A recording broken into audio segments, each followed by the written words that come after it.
Olá, o estudo de hoje é o estudo 41, ele se repete também amanhã, o estudo 42. Nós temos uma proibição, a proibição 322. Essa proibição é bastante curiosa da forma que o Maimônides escreveu ela. Então eu vou tentar, e ele se a gente for ler o texto dele, para quem não está acostumado ou quem não conhece o background, vai ficar um pouco complicado de entender. Eu vou tentar quebrar isso aqui alguns pontos para a gente conseguir, para facilitar o entendimento do que o Maimônides escreveu aqui. A mitzvah é simples que o Beit Din, o tribunal, não pode e não deve castigar um réu no Shabat. Não importa qual for o castigo, tem os castigos de chibatadas, os castigos de multas, os castigos de pena de morte, não se deve aplicar essas penas no Shabat. Só por uma curiosidade, que quando tinha uma pena de morte, então quando o Beit Din, quando o tribunal finalizava o julgamento e chegaram à conclusão que acabou, a pessoa deve receber a pena, não se enrolava, não se mantinha a pessoa em cárcere, se aplicava a pena imediatamente. Tinha todo um sistema construído que caso alguém conseguisse vier e reverter o caso e salvar o réu da pena de morte, então tinha todo um sistema, enquanto levavam o réu do tribunal até o lugar onde seria feita a execução, então eles tinham um sistema montado que, para trazer o réu de volta, caso fosse necessário.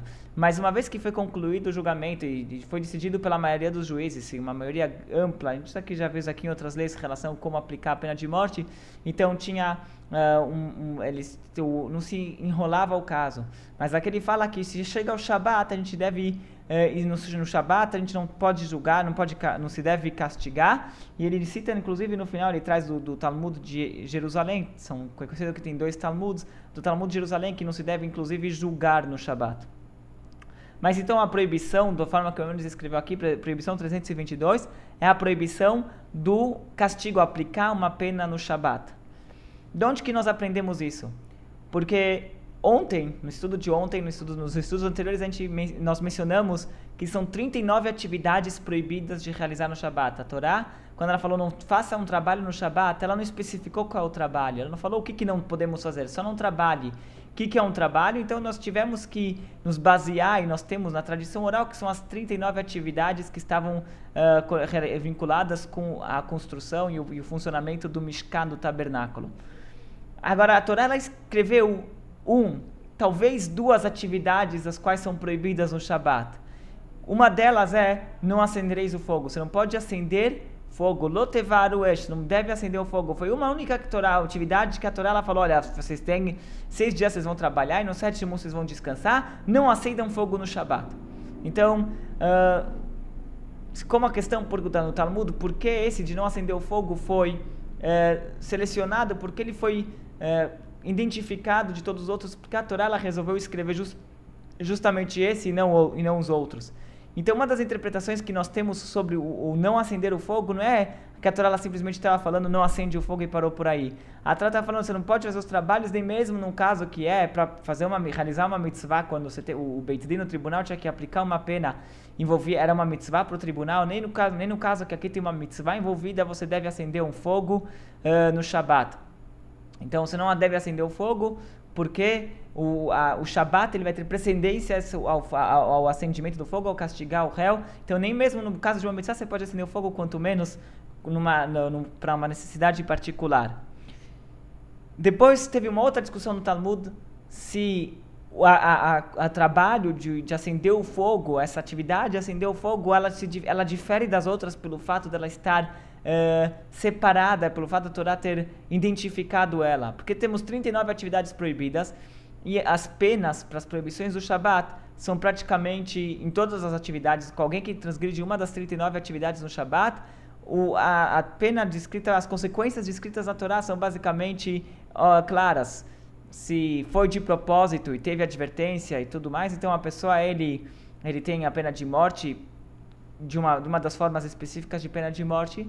Num caso que ele fez de propósito, mas não houve advertência ou não houve testemunhas, então ele tem o karet, que é a alma dele é cortada da fonte, é algo espiritual que acontece com a pessoa, pode levar também a uma morte prematura, mas não é por intervenção do Beit Din, do tribunal, é algo divino. E depois, se a pessoa fez Se o caso foi que ele transgrediu sem querer, então ele tinha, na época do templo, ele tinha que trazer um sacrifício específico, um korban hatat, ele tinha que trazer ao templo um sacrifício específico pela transgressão ao Shabat.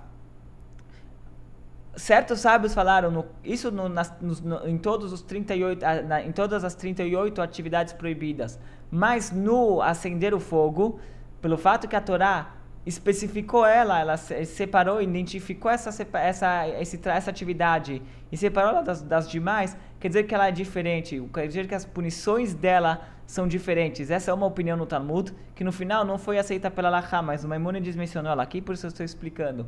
E a outra explicação, e que isso que foi, que é o aceito, que o motivo pela qual a Torá, ela separou ela identificou o acender o fogo das demais é por causa que ela queria ensinar que da mesma forma que acender o fogo é uma atividade única, não envolve várias atividades, não são as 39 atividades em conjunto, é uma só. E a Torá já falou que já colocou isso aqui como uma proibição à parte, então assim também a transgressão para cada uma delas, de cada uma das 39 atividades, também é uma proibição à parte. Em outras palavras, a pessoa poderia pensar, eu devo descansar no Shabat e não posso trabalhar no Shabat. Eu só seria culpado, vamos falar assim, eu só teria que trazer o sacrifício no caso que foi sem querer, ou a pena de morte no caso que foi de propósito, com testemunhas e tudo mais, só no caso que a pessoa ele realizou todas as 39 atividades. Por isso que a Torá ela identificou não, apenas uma atividade já é considerada uma proibição pela Torá e você não deve realizar nenhuma das 39. A proibição, a proibição de não trabalhar no Shabat, ela envolve sobre cada uma das 39 atividades proibidas.